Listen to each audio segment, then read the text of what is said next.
बिस्मिल्लाहिर्रहमानुर्रहीम। अस्सलाम वालेकुम dear students हमने स्टार्ट किया है बायोस्टैटिस्टिक हमारे साथ बीएसएन 6 सेमेस्टर का एक सब्जेक्ट है जिसका यूनिट 3 हमने स्टार्ट किया था, जो कि था measure of central tendency. Measure of central tendency के ऑलरेडी 3 पार्ट्स हमने पढ़ लिए हैं, जो कि हमारे इस वीडियो के डिस्क्रिप्शन में उसके लिंक मिल सकते हैं, या आप लोग चैनल पे जाके उसकी प्लेलिस्ट जो बायोस्टैटिस्टिक का प्लेलिस्ट है वहाँ पे भी आप लोगों को वीडियो मिल सकते हैं। तो अब हम पढ़ेंगे जो मेजर ऑफ सेंट्रल टेंडेंसी है उसका लास्ट पार्ट, जो कि स्टार्ट लेती है मेजरमेंट ऑफ डिस्पर्जन से, कि डिस्पर्जन क्या होती है, उसकी मेजरमेंट हम किस तरीके से करते हैं, उसके फिर सब टाइप्स वगैरह उन सब को हम डिस्कस करेंगे। तो आइए स्टार्ट लेंगे हम डिस्पर्जन से, कि व्हाट इज़ डिस्पर्जन। डिस्पर्स किस चीज़ को कहते हैं? डिस्पर्स का मीन है फैलाव, यानी स्केटर्डनेस, कितने फैलाव, कितनी दूरी पे है, ठीक है। वैल्यूज़, जो वैल्यूज़ है ना वो कितनी दूरी पे है उसके सेंटर से, उसके एवरेज वैल्यू से। यानी हमारे साथ जो एवरेज वैल्यू आई है, जो मीन आई है, जो सेंटर आई है, उस सेंटर से अब बाकी जितनी भी वैल्यूज़ है, ठीक है, जो बल्क वैल्यूज़ है, ठीक है, वो कितने फैलाव पे है, ठीक है, कितनी दूरी पे है, कितने नज़दीक है या कितने दूर है, ठीक है। तो इसी चीज़ को हम कहते हैं डिस्पर्स, ठीक है। डिस्पर्स असल में किस चीज़ को कहते हैं? फैलाव को।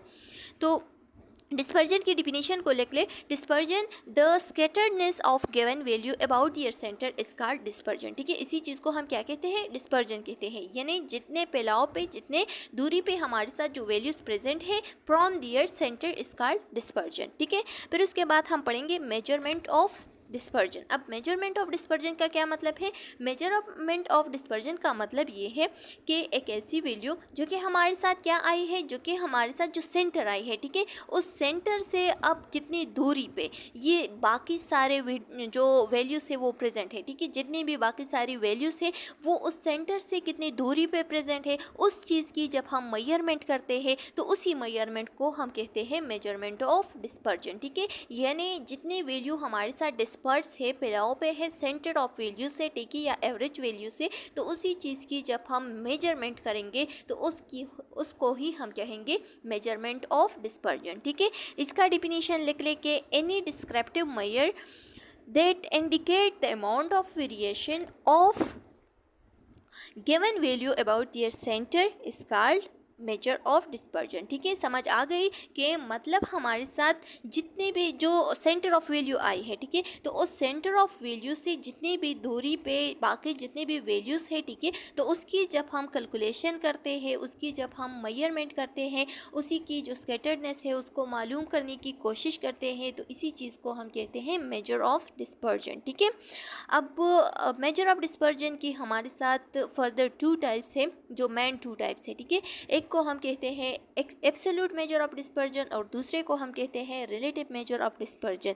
अब एब्सोल्यूट मेजर ऑफ डिस्पर्जन क्या होती है एंड जो रिलेटिव मेजर ऑफ डिस्पर्जन है वो क्या होती है, तो उसकी जो मेन डिफरेंस है वो ये है कि जो एब्सोल्यूट मेजर ऑफ डिस्पर्जन होगी वो एक स्टैंडर्ड यूनिट के साथ होगी, ठीक है। उसकी जो वैल्यू आएगी वो एक स्टैंडर्ड यूनिट के साथ आएगी, और जो रिलेटिव है वो प्री ऑफ यूनिट होगी, ठीक है, यानी यूनिट लेस होगी, उसके साथ यूनिट नहीं होगी।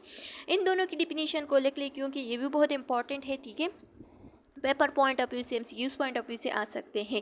तो ये स्लाइड में प्रेजेंट नहीं है, लेकिन आप लोग इसकी नॉलेज को गेन कर ले, क्योंकि ये आगे डिस्कस हो रही है ये सारे बातें, ठीक है। तो आप लोगों को ऑलरेडी इसका जो कंसेप्ट है वो समझना वो आना चाहिए, ठीक है। तो अब जो एब्सोल्यूट डिस्पर्जन है उसकी डिफिनीशन है कि any descriptive measure that indicate the amount of variation of given value about their center in the same unit or in the square of the unit is called absolute measure of dispersion, ठीक है। any descriptive measurement यानी any descriptive measurement जो कि हमारे साथ क्या हो, जो भी वैल्यूज़ आ जाए, ठीक है, जो भी वैल्यूज़ आ जाए जो कि उसकी जो सेंटर है उसकी जितनी भी अमाउंट है, उसकी जितनी भी दूरी पे है, उसकी जितनी भी स्कैटर्डनेस पे है, ठीक है, वो हमारे साथ जाहिर करे, लेकिन वो वैल्यू एक सेम यूनिट में प्रेजेंट होनी चाहिए। जब वो एक सेम यूनिट में हो या एक स्क्वायर ऑफ यूनिट में हो, ठीक है, उस पर स्क्वायर हो, ठीक है, तो उसी चीज़ को हम कहते हैं एब्सोल्यूट मेजर ऑफ डिस्पर्जन। और अब रिलेटिव मेजर ऑफ डिस्पर्जन की अगर हम बात करें तो relative measure of dispersion is any unit free measure that indicate the amount of variation of given value about their center is called relative measure of dispersion, ठीक है। हर वो value जो कि हमारे साथ जो सेंटरनेस से जितनी भी स्कैटरनेस है उसको इंडिकेट करती है, उसको मैयर करती है, लेकिन वो यूनिट फ्री है, ठीक है, उसकी यूनिट नहीं है, यूनिटलेस है, तो उसी चीज़ को हम कहते हैं रिलेटिव मैयर ऑफ डिस्पर्जन, ठीक है। तो रिलेटिव एंड एब्सोल्यूट की समझ आ गई है। अब इसकी फर्दर सब टाइप की बात कर रहे हैं, ठीक है, कि एब्सोल्यूट मैयर ऑफ डिस्पर्जन की क्या सब टाइप है और जो रिलेटिव मैयर ऑफ डिस्पर्जन है उसकी क्या सब टाइप है। तो ये आप लोग लिख लें, क्योंकि ये स्लाइड में मौजूद नहीं है लेकिन स्लाइड में डिस्कस हो गई है, ठीक है। इसकी जो प्रॉपर सीक्वेंस है वो स्लाइड में नहीं है, लेकिन स्लाइड में ये आगे डिस्कस हो गई है। तो फिर आप लोगों ने कंफ्यूज होना है स्लाइड में कि ये कहाँ से आ गई, रेंज किस चीज़ को कहते हैं, वेरिएंस किस चीज़ को कहते हैं। तो ये सब आप लोग अब तरतीब से लिख ले, एक सीक्वेंस के साथ लिख ले, ठीक है। तो जो एब्सोल्यूट मैयर ऑफ डिस्पर्जन है उसके 4 टाइप्स है, ठीक है।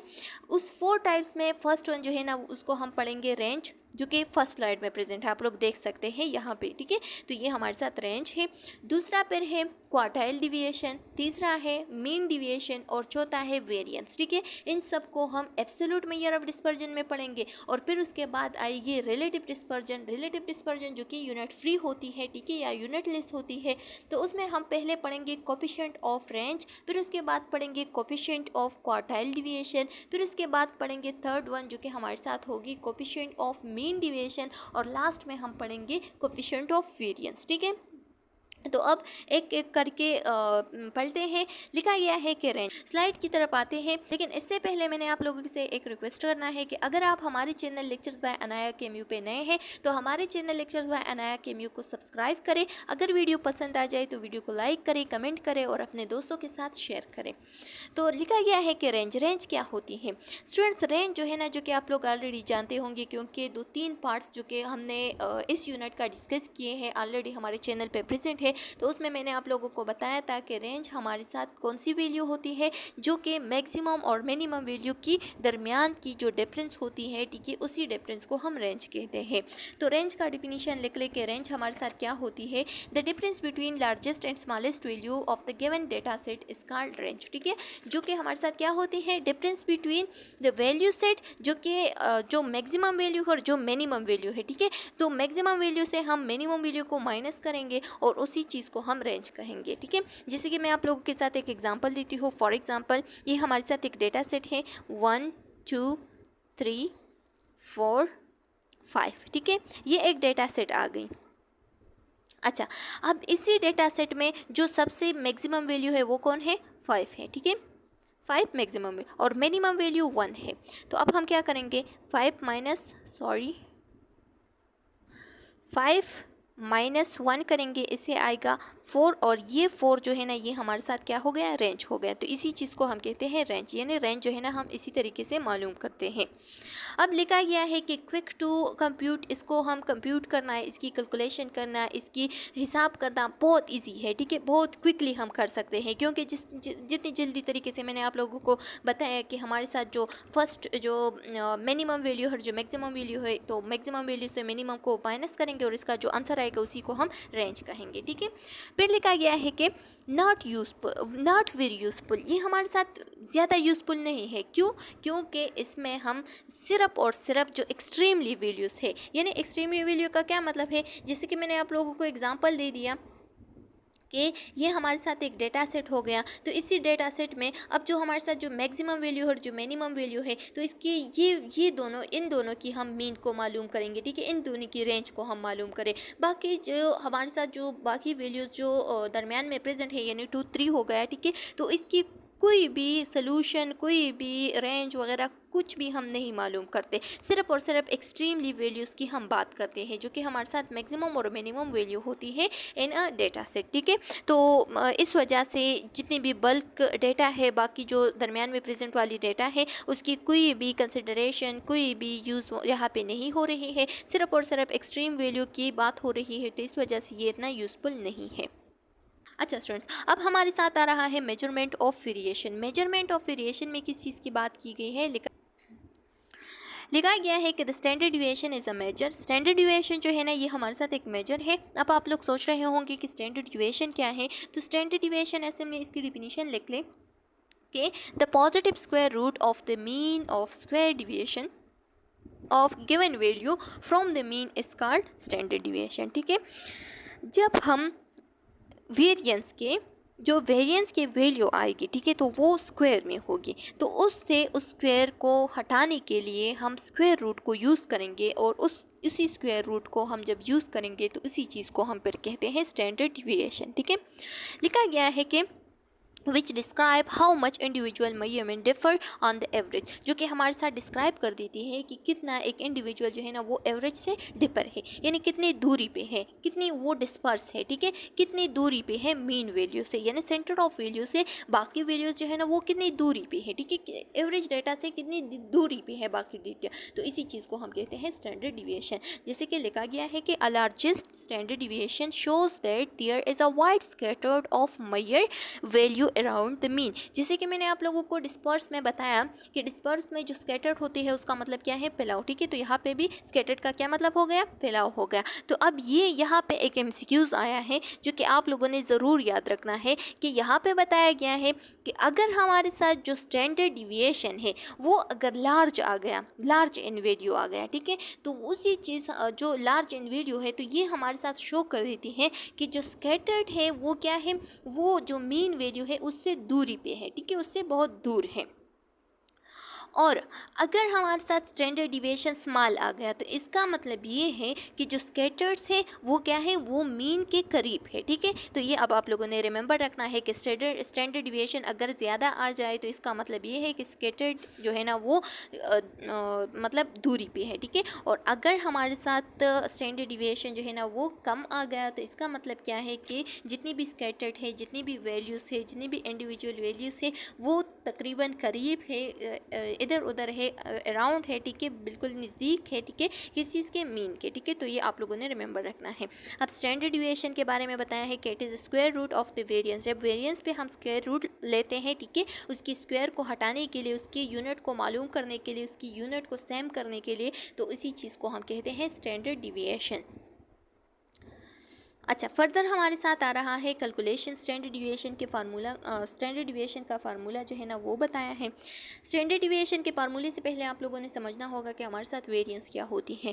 तो वेरिएंस का डिफिनीशन लिख ले कि the mean of square deviation of given value from their mean, ठीक है, अगर हम मीन से क्या कर देते हैं, उसकी वैल्यूज़ को डिविएट कर देते हैं, ठीक है, और उसको स्क्वायर में लाते हैं, तो उसी चीज़ को हम कहते हैं वेरिएंस, ठीक है, ये आगे आ रहा है, फिर आप लोगों को समझ भी आएगा एक एग्जाम्पल के ज़रिए से, लेकिन यहाँ पे ये लिख लें ये डिफिनीशन के the mean of square deviation of given values from their mean is called variance, ठीक है। स्टैंडर्ड डिविएशन का फार्मूला लिखा गया है कि स्टैंडर्ड डिविएशन क्या है, standard deviation equal to summation of x I क्या है, हमारे साथ जो वैल्यू है, ठीक है, मैंने आप लोगों के साथ पहले भी बताया कि जब भी हमारे साथ एक डिस्क्रीट डेटा आएगी या अगर इंडिविजुअल डेटा आएगी तो उसमें जो एक ग्रुप, एक कॉलम होगी, ठीक है, जो पहली वाली कॉलम जो डेटा होगी तो उसी को हम एक्स आई के ज़रिए से रिप्रेजेंट करेंगे, ठीक है। एक्स बार हमारे साथ मीन को रिप्रेजेंट कर देती है, तो एक्स आई को हम एक्स बार से क्या करेंगे, इन दोनों को माइनस करेंगे और फिर इस पर स्क्वायर लेंगे, ठीक है, तो स्क्वायर लेके इसको मल्टीप्लाई करेंगे, डिवाइड करेंगे n-1। n-1 का क्या मतलब है, यानी जो जितनी भी ऑब्जर्वेशनल डेटा है तो उसकी जो नंबरिंग है उससे फिर 1 को माइनस करेंगे और ये हमारे साथ सारी इस पे फिर स्क्वायर रूट लेंगे, तो अगर स्क्वायर रूट आएगी, ठीक है, ये जो स्क्वायर रूट यहाँ पे आई है ना, तो स्क्वायर रूट का मतलब क्या है, इसी ये चीज़ जो है ना ये हमारे साथ स्टैंडर्ड डिविएशन को असल में जाहिर कर देती है। अगर इससे स्क्वायर रूट हटा के और ये जो इस है इस पे हम स्क्वायर लिखेंगे, इससे डी हटाएंगे, ठीक है, तो ये हमारे साथ फिर फार्मूला होगी वेरिएंस की, क्योंकि वेरिएंस के इस पे स्क्वायर होती है और जो सिंपल इस है वो हमारे साथ स्टैंडर्ड डिविएशन को जाहिर कर देती है, तो ये आप लोगों ने रिमेंबर रखना है। फर्दर लिखा गया है कि यहाँ पे एक एग्जांपल दी है, ठीक है, फ्रीक्वेंसी टेबल दी है। फ्रीक्वेंसी टेबल में हम कैलकुलेट कर रहे हैं स्टैंडर्ड डिविएशन को, तो डेटा मिली है हमें 1 to 5, ठीक है, 1 to 5 डेटा मिली है, तो पहले हम क्या करेंगे, तो पहले हम इस डेटा को काउंट करेंगे, ठीक है, कि हमारे साथ जितनी भी डेटा है वो कितने के बराबर है, ठीक है, तो अगर आप लोग काउंट कर ले 1 to 5, ठीक है, तो 1 + 2 = 3, ठीक है, इसी तरीके से 3 के साथ फिर 3 तो 6 हो गया, 6 के साथ फिर 4 तो 10 हो गया और 10 के साथ जब 5 को ऐड करेंगे तो ये हमारे साथ आएगा 15, ठीक है, तो इसका मतलब ये है कि सारी जो डेटा है वो 15 के बराबर है, ठीक है। अब इसकी मीन को मालूम करेंगे, तो अगर आप लोगों ने जो पार्ट 2 है वो देखा होगा तो वहाँ पे मैंने आप लोगों के साथ जो मीन है उसको उसको क्या किया है, मालूम किया है कि मीन को हम इसी तरीके से मालूम करते हैं कि जितने भी हमारे साथ जो नंबर ऑफ डेटा है उसको ऐड करेंगे, ठीक है, उससे जो आंसर आएगा उसको फिर डिवाइड करेंगे ऑब्जर्वेशनल नंबर ऑफ डेटा पे, यानी ये कितने ऑब्जर्वेशन में दिखाई दे रहे हैं हमें, यानी 1 2 3 4 5 5 नंबर है, ठीक है, तो इसके नंबर पे फिर डिवाइड करेंगे और इससे जो वैल्यू आएगी वो हमारे साथ क्या होगी, वो हमारे साथ मीन होगी, ठीक है। तो आप लोग कर ले जल्दी जल्दी से कि इसका जो एडिशन है, समेशन है ऑफ द डेटा वो 15 आ गई, ठीक है, और समेशन ऑफ डेटा को फिर डिवाइड करेंगे ऑब्जर्वेशनल नंबर पे, ठीक है, कि हमारे साथ कितने नंबर एंड वैल्यू है, ठीक है, तो वो 5 है, तो इस पर डिवाइड करके आप लोग के साथ जो मीन आएगा वो 3 आएगा।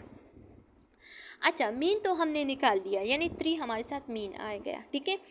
फॉर्मूले को अगर फर्दर आप लोग देख ले तो यहाँ पे लिखा गया है कि अब जो डेटा है उससे हम माइनस करेंगे किस चीज़ को, मीन को, ठीक है। तो जो यहाँ पे डेटा मिली है उससे अब हम मीन को माइनस कर देते हैं। तो डेटा हमारे साथ है 1, 1 से हम 3 को माइनस करेंगे, फिर 2 से हम 3 को माइनस करेंगे, इसी तरीके से 3 से हम 3 को माइनस करेंगे, फिर 4 से हम 3 को माइनस करेंगे एंड 5 से हम 3 को माइनस करेंगे, ठीक है। तो आप लोग देख सकते हैं यहाँ पे वही काम किया है। तो 1 से जब हम 3 को माइनस करेंगे तो इससे -2 आएगा, यहाँ पे आप लोगों के साथ आंसर शेयर हुआ है, ठीक है।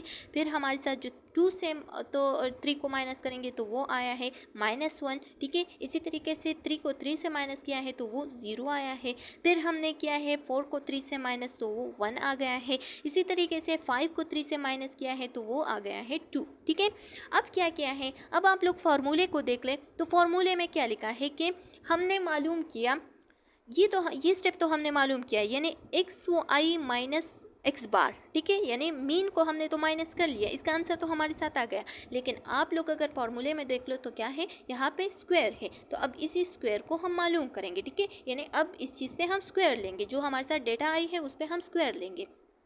तो जब इस पे हम स्क्वायर लेंगे तो इसको हम क्या करेंगे, मल्टीप्लाई करेंगे। जैसे कि आप लोगों ने पढ़ के आ रहे हैं स्टार्ट से, ठीक है, जो मैथमेटिक है तो उसका फार्मूला ये है कि माइनस माइनस को जब हम मल्टीप्लाई करेंगे तो वो प्लस हो जाती है। तो 2 2 ज़ा 4 तो 4 आएगा, ठीक है। इसी तरीके से 1 जो 1 का माइनस है, ठीक है, तो उसको अगर 2 बार हम लिख ले तो ये हमारे साथ फिर प्लस हो जाएगा, ठीक है। तो 2 1 ज़ा ये भी 1 आएगा, ठीक है, यानी मतलब 1 मल्टीप्लाई बाय 1 तो ये हमारे साथ क्या आएगा, 1 आएगा। इसी तरीके से 0 जो है ना वो तो 0 आएगा, ये प्लस है तो प्लस में ही इसका आंसर आएगा और 1 आएगा वही, ठीक है। और इसके साथ साथ जो फिर 2 है तो 2 2 ज़ा 4 आएगा, ठीक है। अब आप लोगों ने क्या करना है, अब आप लोगों ने समेशन लेना है एक्स आई minus x bar whole square का। जब इसको हम ऐड करेंगे तो आप लोग जल्दी जल्दी से इसको ऐड कर लें, तो ये आएगा 4 + 1 = 5 और 4 + 1 = 5, तो 5 + 5 = 10, ठीक है। तो इसका मतलब ये है कि हमारे साथ जो summation of x I minus x bar whole square आया तो वो 10 आ गया, ठीक है। फर्दर फार्मूले को देखते हैं कि फार्मूले में फर्दर क्या है। ये आप लोग देख सकते हैं कि ये स्टेप यहाँ तक हमारे साथ कंप्लीट हो गया। ये जो summation of x I minus x bar whole square है ये कंप्लीट हो गया, ठीक है, यानी इससे 10 आ गया। अब हम ये मालूम करेंगे n-1, ठीक है। अच्छा, n-1 को हम किस तरीके से मालूम करेंगे, तो जैसे कि मैंने आप लोगों को बताया कि हमारे साथ जो ऑब्जर्वेशनल नंबर है 1 2 3 4 5, ठीक है, 5 ऑब्जर्वेशनल नंबर है। n का मतलब है ऑब्जर्वेशनल नंबर 5 है, तो 5 से हम 1 को माइनस करेंगे, इसका आएगा 4, ठीक है। अब इसका 4 आ गया n, ठीक है, n जो नंबर है वो क्या आ गया, 4 आ गया। तो फर्दर फार्मूले में लिखा गया है कि मतलब ये फार्मूला है, ठीक है। तो इसी फार्मूले में अब बाकी जो जितनी भी वैल्यूज़ है उसको पुट कर देते हैं। Summation of x I minus x bar whole square जो है ना वो हमारे साथ 10 आया था, यहाँ पे 10 ऐड करेंगे, ठीक है, और 10 को हम डिवाइड करेंगे 4 पे, जो कि हमारे साथ यहाँ पे आ गया, ठीक है। तो अब 10 डिवाइड बाय 4 इसका क्या आंसर आएगा, इसका आंसर आएगा सॉरी इसका आंसर आएगा 2.5, ठीक है। जबकि जो वैल्यू है वो हमारे साथ क्या है, वो वेरिएंस है, ठीक है। और यहाँ पे हमने स्क्वायर लिया है तो इसका मतलब ये है कि यूनिट भी स्क्वायर में होगा। तो जबकि स्क्वायर लिया है तो इस स्क्वायर को यानी यूनिट को सेम करने के लिए हम क्या करेंगे, स्क्वायर रूट लेंगे, ठीक है।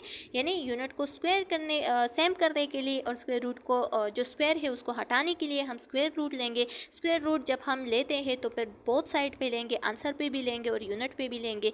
जो यूनिट का स्क्वायर रूट है जो यूनिट का स्क्वायर रूट है वो तो इसके साथ ख़त्म हो जाएगा, 2 के साथ ख़त्म हो गया है, ठीक है। लेकिन इस पे जो स्क्वायर रूट है वो रह गया है, तो आप लोग जल्दी जल्दी से कैलकुलेट कर ले। स्क्वायर रूट 2.5 इससे आएगा 1.6, जो कि हमारे साथ क्या आ गया, स्क्वायर जो स्टैंडर्ड डिविएशन है वो आ गई, ठीक है। एक फ्रिक्वेंसी टेबल का हमने स्क्वायर स्टैंडर्ड डिविएशन निकाला जो कि 1.6 आ गया, ठीक है। ये हमारे साथ अनग्रुप डेटा की थी, मतलब कि एक इंडिविजुअल डेटा की थी। अब हम डिस्क्रीट डेटा के लिए एक टेबल बनाते हैं, यानी ग्रुप डेटा के लिए, जिसमें हमें फ्रिक्वेंसी भी मिले हो और जो डेटा है वो भी मिले हो। तो फ्रिक्वेंसी और डेटा के दोनों के जब हम स्टैंडर्ड डिविएशन निकालते हैं तो उसको किस तरीके से निकालते हैं, तो आगे चलते हैं। अच्छा, पहले इसी चीज़ को, ये जो आगे टेबल मैंने आप लोगों के साथ शेयर किया, इसी टेबल को अब एक ग्रुप पैराग्राफ शेप में डिस्कस किया है। लिखा गया है कि कंप्यूटिंग द सैम्पल वेरिएंस, जो आगे हमने सैम्पल वेरिएंस का कैलकुलेटिंग किया, ठीक है। तो उसके इंपॉर्टेंट पॉइंट्स यहाँ पे लिखे गए हैं कि all sample variance are computed in this way. जितनी भी सैम्पल वेरिएंस हो तो उसको हम इसी तरीके से कंप्यूट करेंगे। पहले हम क्या करेंगे, we also take the mean, पहले हम मीन लेंगे। Subtract each score from the mean, हर एक स्कोर को हमने मीन के साथ जो है ना उसको सब्ट्रैक्ट किया, माइनस किया, ठीक है। फिर हमारे साथ जो रिजल्ट आया वो स्क्वायर में आया। फिर हमने स्क्वायर्स को क्या किया, उसकी समेशन की, ठीक है, जैसे कि हमने पिछले स्लाइड में की। अगर आप एग्जांपल अपने नोटबुक के ज़रिए से सॉल्व करेंगे तो आप लोगों को फिर समझ आएगा इन सारे पॉइंट्स का, ठीक है। फिर उसके बाद हमने क्या किया, जब हमने स्क्वायर ली तो उसके स्क्वायर का जो क्या था, जो वैल्यू आई थी, तो उसको हमने n-1 के साथ क्या किया, उस पर डिवाइड किया, और फिर उसके बाद हमने स्क्वायर रूट को ले लिया ताकि हमारे साथ जो स्क्वायर है वो हट जाए, और उससे आंसर आ गया जो कि हमारे साथ स्टैंडर्ड डिविएशन था। अच्छा, फिर लिखा गया है कि mean and standard deviation for group data. जैसे कि हमने इंडिविजुअल डेटा का मालूम किया, अब वही मीन एंड स्टैंडर्ड डिविएशन हम एक ग्रुप डेटा के लिए मालूम करते हैं। तो लिखा गया है कि फार्मूला हमारे साथ क्या है, मीन का जो फार्मूला है वो है mean equal to summation of f x का क्या मतलब है, यानी फ्रीक्वेंसी एंड एक्स आई जो डेटा है, ठीक है, उसको हम डिवाइड करेंगे नंबर ऑफ डेटा पे, नंबर ऑफ ऑब्जर्वेशनल नंबर पे, ठीक है, ऑब्जर्वेशनल वैल्यू पे, और उसका जो आंसर आएगा वो हमारे साथ होगा क्या, मीन, ठीक है। ये आगे हम डिस्कस करेंगे एक एग्जांपल के थ्रू, तो आप लोगों को सही से समझ आ जाएगा। फिर लिखा गया है कि फार्मूला फॉर वेरिएंस का फार्मूला, जैसे कि मैंने आप लोगों को बताया कि जब हमारे साथ स्क्वायर होगा इस पे, ठीक है, तो ये हमारे साथ वेरिएंस को जाहिर कर देती है। तो variance square equal to summation of f मतलब कि फ्रीक्वेंसी, ठीक है, एक्स आई माइनस एक्स बार यानी मीन हो गया, ठीक है, whole square divide by n-1। अच्छा, फर्दर एक एग्जांपल दिया है कि calculate the mean and standard deviation of the following data set. एक डेटा सेट दी है, ये आप लोग देख सकते हैं, ये डेटा सेट दी है, ठीक है, कि इसका तो हम एक तो स्टैंडर्ड डिविएशन निकालेंगे, एक तो मीन निकालेंगे, ठीक है, जो कि फ्रीक्वेंसी टेबल है। तो फ्रीक्वेंसी टेबल का ये मतलब है कि ग्रुप डेटा है, ठीक है। अब इसके फ्रीक्वेंसी और जो सैम्पल डेटा है उन दोनों का हम कैलकुलेशन करेंगे, स्टैंडर्ड डिविएशन और मीन दोनों निकालेंगे। फिर उसके बाद हम क्या करेंगे, फिर दूसरा स्टेप हमारा होगा कि इसके लिए जो mean minus S and mean plus S, ठीक है, वो निकालेंगे, और फिर उसके बाद हम कैलकुलेट करेंगे mean -2s and mean +2s, ठीक है। ये हमारे साथ जो क्वाड्रेंट्स है, जो जैसे कि एक बार होता है, ठीक है, इसी तरीके का एक बार है, ठीक है। तो इस बार में यहाँ पे जो इस साइड पे वैल्यू होगी तो वो पॉजिटिव होगी, ठीक है, पॉजिटिव एस वैल्यू होगी, और यहाँ पे जो होगी वो नेगेटिव एस वैल्यू होगी, ठीक है। तो इस चीज़ को हम क्या करेंगे, एक बार के ज़रिए से मालूम करेंगे, एक ग्राफ के ज़रिए से इसी तरीके से मालूम करेंगे, ठीक है, एक ग्राफ होगा। अच्छा, और इसी तरीके से फिर 3 के लिए भी मालूम करेंगे। फिर हम क्या करेंगे, उसके बाद लास्ट में हम परसेंटेज को मालूम करेंगे, यानी वेरिएंस को हम 100 के साथ मल्टीप्लाई करके परसेंटेज निकालेंगे। अब वही ग्रुप डेटा जो यहाँ पे दी गई थी, ठीक है, तो उसको अब हम एक टेबल में पुट कर देते हैं। वैल्यू हमारे साथ दी गई है कि 3 0 है, 2 1 है, तकरीबन 5 जो है ना वो 2 है, 5 3 है, 5 4 है, एंड 4 5 है, 2 6 है, 2 7 है और 1 8 है, ठीक है। तो अब इसको एक टेबल के ज़रिए से लिखते हैं। हमारे साथ जो वैल्यू थी जो कि 0 की वैल्यू है, ठीक है, तो वो 3 है, ठीक है। इसी तरीके से 1 जो है ना वो 2 टाइम प्रेजेंट है। इन सब को हमने लिख लिया, ठीक है, एक टेबल बना लिया, जो कि आप लोगों को समझ आ गया होगा, जो क्योंकि ये चीज़ हमने बार बार डिस्कस किए हैं पार्ट 2, पार्ट 3, पार्ट 1 में, ठीक है। अच्छा, अब हमारे साथ ये जो वैल्यू आई है तो इसको अब हम क्या करेंगे, फर्दर हमारा स्टेप क्या होगा, और जब आप लोग इस वैल्यू को काउंट करेंगे, ऐड करेंगे, तो इससे आएगा 30, ठीक है। और ये 30 जो है ना, ये हमारे साथ क्या है, फ्रिक्वेंसी है, यानी सारे जितनी भी पेशेंट्स है, जितने भी जो भी है, ठीक है, तो वो हमारे साथ 30 के बराबर है। अब हम क्या करेंगे, अब हम मीन निकालेंगे। मीन हम किस तरीके से निकालते हैं, तो मीन के लिए मैंने आप लोगों को बताया था कि पहले हम क्या करेंगे, एफ एक्स करेंगे, यानी एफ को यानी फ्रीक्वेंसी को हम मल्टीप्लाई करेंगे इसके साथ, ठीक है, यानी इसकी वैल्यू को हम मल्टीप्लाई करेंगे जो एक्स है उसके साथ, ठीक है। तो चलो मल्टीप्लाई कर देते हैं। 3 0 0, ये 0 आएगा, ठीक है। इस तरीके से 2 मल्टीप्लाई बाय 1 तो ये 2 आएगा, 5 मल्टीप्लाई बाय 2 तो ये 10 आ गया, ठीक है। अब 3 मल्टीप्लाई बाय 5 तो ये 15 आ गया, 6 मल्टीप्लाई बाय 4 तो ये 24 आ गया, 5 मल्टीप्लाई बाय 4 तो ये 20 आ गया, और इस तरीके से सारों का यहाँ पे आंसर आ गया है, ठीक है। अब हमारे साथ ये जो डेटा आ गई एफ एक्स का, तो एफ एक्स के डेटा को ऐड करेंगे, ठीक है। इसको ऐड करके फिर हमारे साथ जो आंसर आएगा वो आ गया 105, ठीक है। आप लोग जल्दी जल्दी से कैलकुलेटर के ज़रिए से इसको ऐड करें, ठीक है, क्योंकि जब आप प्रैक्टिस करेंगे तो इसका सही से समझ भी आएगा और ये भी याद भी होगा। ये बहुत इंपॉर्टेंट चीज़ें हैं, इसको याद ज़रूर करें, ठीक है। तो ये आ गई 105 तो आ गई। अब इसके लिए हम मीन निकालते हैं। तो मीन को हम किस तरीके से निकालते हैं, हमारे साथ फार्मूला है कि जो एफ एक्स है उसको डिवाइड करेंगे नंबर ऑफ जितने भी हमारे साथ जो पेशेंट्स है, जितनी भी फ्रीक्वेंसी है उसकी, ठीक है, उस पर, और जब उस पर डिवाइड करेंगे तो उससे जो वैल्यू आएगी वो हमारे साथ मीन होगी। तो जल्दी जल्दी से आप लोग 105 को डिवाइड कर ले 30 पे, उससे जो वैल्यू आएगी वो होगी 3.5, और 3.5 ही हमारे साथ इसी वैल्यू का क्या हो गया, मीन हो गया, ठीक है। अच्छा, फिर हम क्या करेंगे, फार्मूले में आप लोग देख ले जो कि हमने पहले एग्जांपल सॉल्व किया, ठीक है। तो उसमें हमने जो हमारा तीसरा स्टेप था वो कौन सा था, तीसरा स्टेप हमारे साथ था कि हम अब x माइनस एक्स बार, यानी जो हमारे साथ डेटा है और जो मीन है उसका हम क्या करेंगे, उसको हम उसी से, यानी डेटा को हम मीन से क्या करेंगे, जो डेटा है उससे हम मीन को माइनस करेंगे, ठीक है। तो जल्दी जल्दी से मीन को सब्ट्रैक्ट कर देते हैं। मीन को हम किस तरीके से सब्ट्रैक्ट करेंगे, यहाँ पे आप लोग देख लें, ये हमारे साथ 3.5 मीन आ गया, ठीक है। तो ये 3.5 को हम इसी से पहले 0 से माइनस करेंगे, फिर 1 से माइनस करेंगे, फिर 2 से, फिर 3 से, फिर 4 से, 5 से, 6 से, 7 से, 8 से, ठीक है। तो यहाँ पे वही किया है, ठीक है। यहाँ पे ये स्टेप जो है ना, ये इसी तरीके का किया है। पहले क्या किया है, पहले डेटा को, जो डेटा है उससे मीन को माइनस किया है, फिर उस पर स्क्वायर ले लिया है। तो जब स्क्वायर लिया है तो उससे ये डेटा आई है, ठीक है। ये जो ये इस साइड पे डेटा है ये वाली, तो ये स्क्वायर वाली डेटा है, ठीक है। यानी पहले इसको माइनस किया और फिर उसी डेटा पे जो माइनस किया उस पर स्क्वायर ले लिया, तो उससे हमारे साथ ये आ गई, ठीक है। दूसरा स्टेप पे हो गया, तीसरा स्टेप भी हो गया और चौथा स्टेप भी हो गया। अब चलते हैं आखिरी स्टेप पे। आखिरी स्टेप में क्या करेंगे हम, आखिरी स्टेप में अब फ्रीक्वेंसी को इसी डेटा के साथ, ये जो हमारे साथ आई है ये वाले डेटा, ये जो डेटा हमारे साथ आई है ना, तो इसी डेटा के साथ हम क्या करेंगे, इसी डेटा के साथ हम इसी फ्रीक्वेंसी को मल्टीप्लाई करेंगे, ठीक है। तो जल्दी जल्दी से इसको मल्टीप्लाई कर देते हैं। 3 मल्टीप्लाई बाई 12.25, इससे आएगा 36.75। इसी तरीके से फिर 2 मल्टीप्लाई बाई 6.25, तो इससे आएगा 12.5, ठीक है। जल्दी जल्दी से आप लोग ये बाकी जितनी भी फ्रीक्वेंसी है उसको मल्टीप्लाई कर ले, किसके साथ, जो x minus x bar whole square है उसके डेटा के साथ। जब मल्टीप्लाई करेंगे तो फिर हमारे साथ जो डेटा आएगी, ठीक है, आप लोग देख सकते हैं यहाँ पे जितनी भी डेटा आई है उसको फिर हम क्या करेंगे, उसको हम ऐड करेंगे, तो उसका आंसर आ गया 129.5, ठीक है। ये जितनी भी डेटा हमारे साथ आ गई है, अब जल्दी जल्दी से इसको फॉर्मूले में फुट कर देते हैं ताकि हमारे साथ जो स्टैंडर्ड डिविएशन है एक ग्रुप डेटा के लिए और जो मीन है उसको जल्दी जल्दी से निकालें, ठीक है। अच्छा, अब फॉर्मूले में हम ऐड कर देते हैं डेटा को, ठीक है। तो जो डेटा हमारे साथ यहाँ पे जो आंसर आई है, ठीक है, उसको हम ऐड करेंगे फार्मूले में। तो आप लोग देख सकते हैं कि मीन का फार्मूला क्या था, ये था, ठीक है, जो कि मैंने आप लोगों को पिछले भी बताया कि summation of f x i divide by n, ठीक है। तो वही मीन निकल गया जो कि हमने निकाला ऑलरेडी, ठीक है, उस स्लाइड में, पिछली स्लाइड में।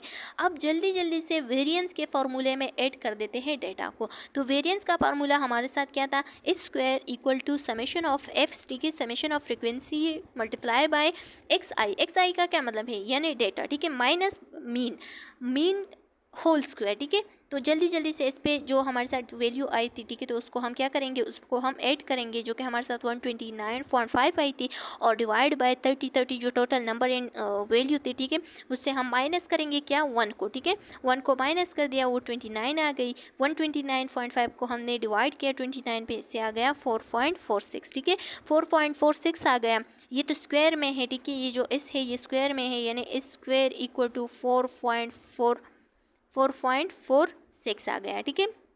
अब इस पे इसका ये स्क्वायर जो है ना, इसको हटाने के लिए हम स्क्वायर रूट लेंगे, ठीक है। बोथ साइड पे हमने स्क्वायर रूट लिया, ये स्क्वायर रूट तो इसके साथ ख़त्म हो गया, लेकिन ये जो स्क्वायर रूट है ये तो रह गया, तो इसका जल्दी से स्क्वायर रूट ले ले थ्रू कैलकुलेटर, और इससे जो आंसर आएगा वो 2.11 आएगा, जो कि हमारे साथ स्टैंडर्ड डिविएशन हो गया, ठीक है। अब फर्दर जो हमने बताया था कि अब जो ये जो यहाँ पे हमने जो तकरीबन 3 पॉइंट्स पढ़े थे कि आल्सो कैलकुलेट x बार माइनस एस, ठीक है, and x bar plus S, ठीक है, तो उसको अब हम कैलकुलेट कर देते हैं।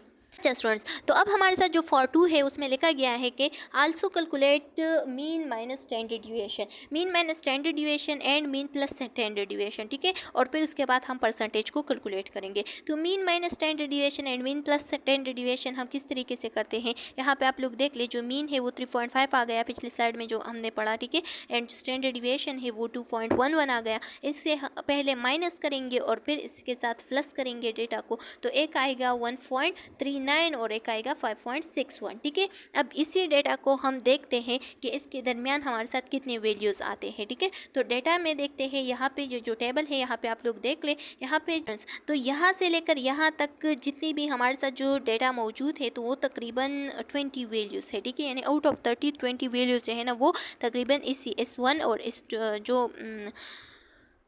S1 और S2 है उसी के दरमियान मौजूद है, ठीक है।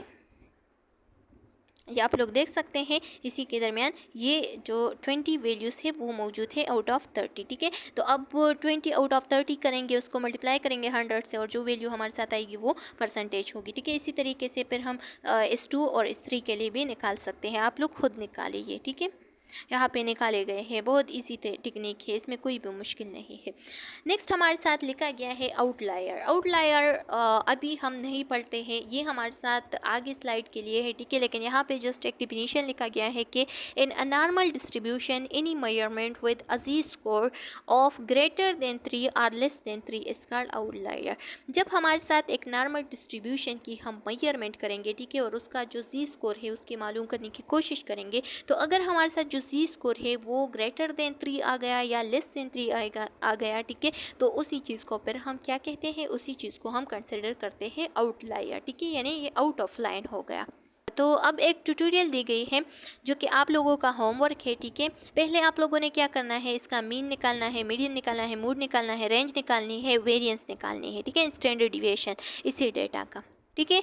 और दूसरा हमारे साथ जो क्वेश्चन है वो क्या है कि calculate the mean and standard deviation of the following set. ये जो फॉलोइंग डेटा सेट दी है, ठीक है, जो कि फ्रिक्वेंसी टेबल, इसके लिए एक जो कि हमारे साथ एक डेटा सेट है, ठीक है, तो इसके लिए आप लोगों ने एक फ्रिक्वेंसी टेबल बनानी है। उस फ्रिक्वेंसी टेबल के ज़रिए से आप लोगों ने मीन एंड स्टैंडर्ड डिविएशन को मालूम करना है। ऑल्सो इसके साथ साथ जो S1 और S2 है उसकी डेटा को भी कैलकुलेट करना है, और इसके साथ साथ इसके परसेंटेज को भी फिर निकालना है, ठीक है। बहुत ईजी है, आप लोग कर सकते हैं। फिर भी अगर कोई क्वेश्चन कॉम्प्लिकेशन हो गया तो आप लोग कमेंट सेक्शन में पूछ ले, एक अलग वीडियो बनाएंगे। अच्छा, ये आप लोग देख सकते हैं, ये होमवर्क नंबर 3 है, ठीक है। लिखा गया है कि data presented in the following table present in the number of babies born per day in the maternity home, ठीक है। एक मैटरनिटी होम में जितनी भी हमारे साथ जो बेबीज़ पैदा होते हैं, ठीक है, तो उसको यहाँ पे लिखा गया है कि पर डे हमारे साथ कितने बेबीज़ पैदा होते हैं, उसकी फ्रिक्वेंसी भी है, ठीक है। ये फ्रिक्वेंसी हो गई और ये नंबर ऑफ़ डेटा हो गई, ठीक है। Calculate the mean number of the babies per day. आप लोगों ने अब मीन निकालना है कि पर डे हमारे साथ एवरेज कितने पैदा होते हैं बेबीज़, ठीक है। Calculate the range and standard deviation of the number of babies. उसी तरीके से मीन और स्टैंडर्ड डिविएशन को भी निकालना है, ठीक है, एंड रेंज को भी निकालना है। फिर उसके बाद आप लोगों ने मीन एंड स्टैंडर्ड डिविएशन को प्लस माइनस भी करना है, ठीक है। उसके लिए वो जो मैंने आप लोगों के साथ एक ग्राफ बनाया, तो इसी ग्राफ में आप लोगों ने उसको क्या करना है, कन्वर्ट करना है, उसको रिप्रेजेंट करना है। अच्छा, थैंक यू स्टूडेंट्स, उम्मीद है कि आप लोगों को ये यूनिट समझ में आ गया होगा। फिर भी अगर कोई क्वेश्चन कॉम्प्लिकेशन हुआ तो आप लोग कमेंट सेक्शन में पूछ सकते हैं, बहुत जल्द आप लोगों को आंसर मिल जाएगा। नेक्स्ट वीडियो में मिलते हैं, तब तक के लिए अल्लाह हाफिज़।